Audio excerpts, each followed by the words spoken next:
I'm C. Cole Dillon, and I am the CEO of Student Loan 411.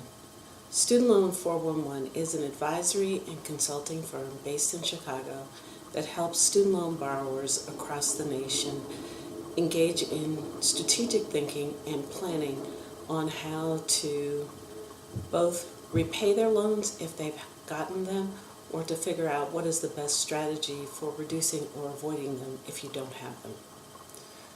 Over the last few days, there have been quite a few news stories about an incident that has occurred with some student loan borrowers who are enrolled in the public service loan forgiveness. I thought I'd take a few minutes and try to explain what that lawsuit is all about and what it might mean for you as a borrower. In December of 2016, the Secretary of Education sent out letters to at least 4 borrowers telling them that despite the fact that they had been certified by their loan servicer to be in the public service loan forgiveness program, that certification was in error and that they would not be receiving public service loan forgiveness. Their response, along with the American Bar Association, was to file suit in federal court against the Department of Education and Secretary King, basically because they said that the department, by saying that the borrowers could not rely on the certification of the loan servicers, were in effect reneging on a promise. What the 4 borrowers involved in the American Bar Association lawsuit have in common is that none of them are employed by a 501c3 organization. From the beginning of the public service loan forgiveness program, the requirements for loan forgiveness in the public service loan forgiveness program included borrowers who work for non-for-profits, but only if the not-for-profit was a 501c3. How the litigation will wind up for those 4 borrowers and the ABA is uncertain at this point. There are winning points on both sides of the argument. But be that as it may, if you are a borrower who has enrolled in the public service loan forgiveness program, I can only imagine that these news stories are terrifying.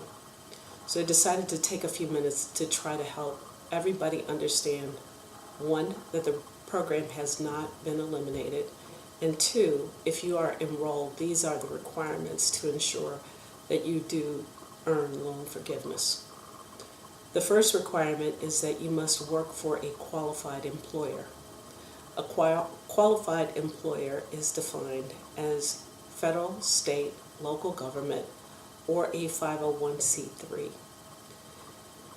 In the not-for-profit space, there are a lot of entities that are organized under 501c but do not have the 3 designation. Most common are associations like the American Bar Association or the American Medical Association, which are 501c6s. Chambers of Commerce are also 501c6s, but there are a variety of other statuses that can be had as well.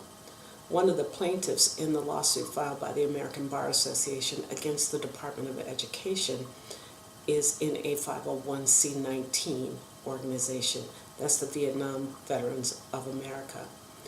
Be that as it may, the most important thing for you to know as a borrower is that you must be enrolled, or you must be employed by a 501c3 organization.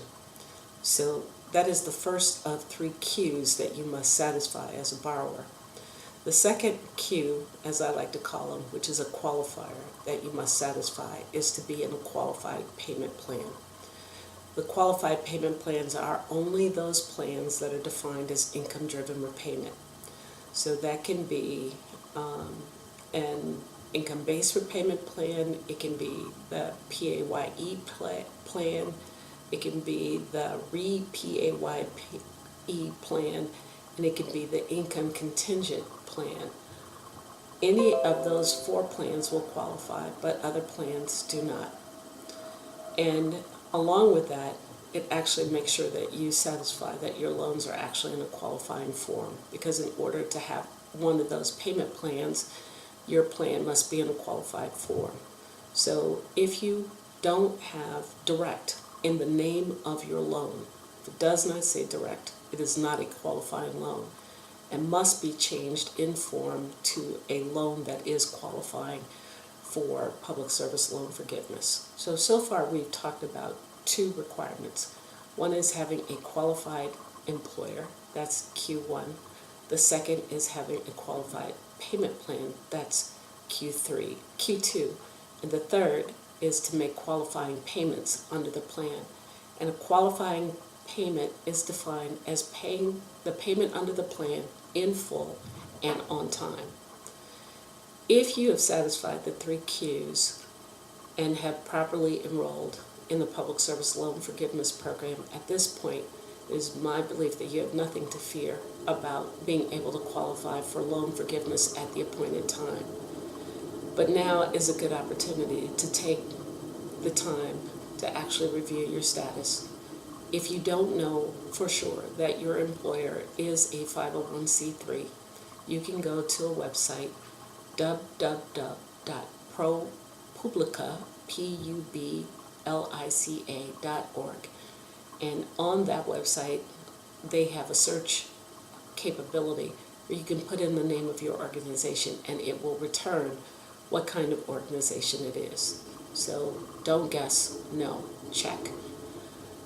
The second thing that you can do is you can also ask for a payment history from your loan servicer to actually check and see how many of the payments that you have made since you've been enrolled in the program are actually being credited for the purposes of loan forgiveness. If you have any questions, our firm is happy to work with you and help you answer the questions that you have.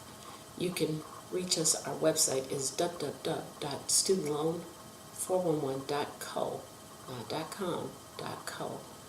We're on Facebook, Twitter, Pinterest, and Instagram as well.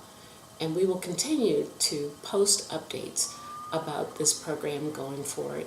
And we will also, on occasion, do live shots from Facebook. Thank you for taking the time to listen.